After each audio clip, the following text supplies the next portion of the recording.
சிவகாசி மாநகராட்சி இந்த வாழ்க்கைதான் அடையார் சொல்லக்கூடும், அது போகும் போக்கதான்.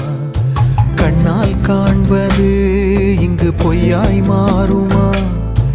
எங்கோ போனது என்னிடம் வந்து சேருமா?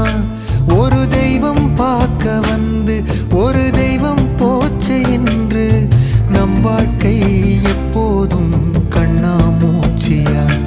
இந்த மண் மேலே இப்போது நான் தான் சாட்சியா? காற்றோடு பட்டம் போல இந்த வாழ்க்கைதான் அடையார் சொல்லக்கூடும், அது போகும் போக்கதான்.